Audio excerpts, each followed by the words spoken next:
গুটি বসন্ত উঠেছে আজকে 7 দিন আমার গায়ে।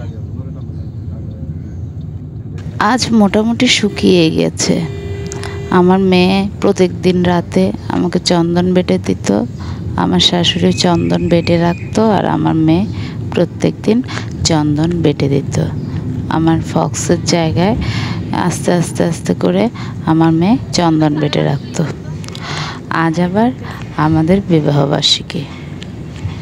ভেবেছিলাম ঘুম থেকে উঠেই আমার হাজব্যান্ড আমাকে খুব সুন্দর করে ডেকে আমাকে খুব আদর করে বলবে শুভ বিবাহবার্ষিকী, কিন্তু না, সে তার নিজের মতো করেই পরোটা আনলো, ডিম ভাজি করলো, নিজে খেয়ে অফিসে চলে গেল।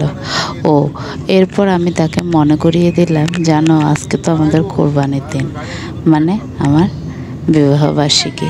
আমি আমার বিবাহবার্ষিকীটাকে কোরবানির দিনেই বলি। তো সে বলল যে হ্যাঁ, একটা নক্ষত্রের পতন, মানে সে তাকে নক্ষত্র বলছে, তার পতন হয়েছে। যাই হোক, তার কিছু কিছু কথা আমার হৃদয়ে লাগে। আমার হৃদয়ে লেগে মনে হয় যে আমার হৃদয়টা ভেঙে চূরমাচূর হয়ে যাবে, কিন্তু কিছু বলতেও পারি না, সইতেও পারি না। তবুও ধৈর্য ধরে থাকতে হয়, কারণ তার সাথে কথায় আমি পেরে উঠব না। যাই হোক, প্রত্যেক বছর মোটামুটি ভালোই যায়। প্রথম যখন বিয়ে হয়েছিল তখন 2 বছর তেমন ভালো যায়নি, কারণ বিয়ের পরে আমার শ্বশুর স্ট্রোক করেছে। প্রথম বছর আমাকে কোনো কিছুই দিতে পারেনি সে, কারণ তার বেতন পেত, তার বাবার জন্য খরচ করতে হইতো, মায়ের জন্য খরচ করতে হইতো, আবার বাড়ি থেকে কেউ আসলে তাদের জন্য খরচ করতে হইতো। তাই আমি তাকে কোনো কিছুর জন্য বলতাম না। আমার ম্যারেজ ডেটটা এমনিই চলে যেত। দ্বিতীয় বছরও একটা সুতির শাড়ি এনে আমাকে দিয়েছে। ওই সুতির শাড়িটা আমি এখন পর্যন্ত রেখেছি, যে আমার হাজব্যান্ড আমাকে কষ্টের টাকা দিয়ে আমাকে এই সুতির শাড়িটা দিয়েছে। আসলে কষ্টের কথা ভোলা যায় না। আর হাজব্যান্ডের একটু আদর ভালোবাসাও আমার জন্য মনে হয় অনেক কিছু। আমাকে সারাদিন বকুক, সারাদিন আমাকে মারুক, আমাকে সারাদিন বকুক, কিন্তু দিন শেষে যদি আমাকে একটু আদর করে ভালোবেসে কথা বলে, আমি আগে সব কথা ভুলে যাই। এটাই হচ্ছি আমি। তো যাই হোক, আজকে আমার এমন একটা বিবাহবার্ষিকী যে একটু ভালো করে সুন্দর করে, আমার দরকার নাই তো অত বড় করে উদযাপন করার।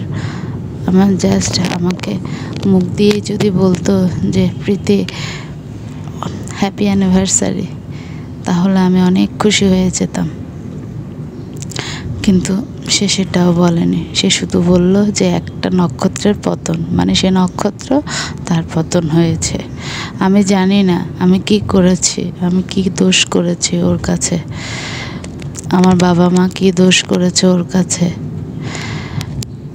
আমার বাবা মাকে সে তো মোটেও সহ্য করতে পারে না, কিন্তু আমি আমার শ্বশুর শাশুড়িকে নিজের বাবা মার থেকেও বেশি করি। আর আমার শ্বশুর শাশুড়ি সবসময় আমার কাছেই ছিল। আমার শ্বশুর যখন প্রথমে স্ট্রোক করেছে তখন থেকেই সে আমার কাছেই ছিল।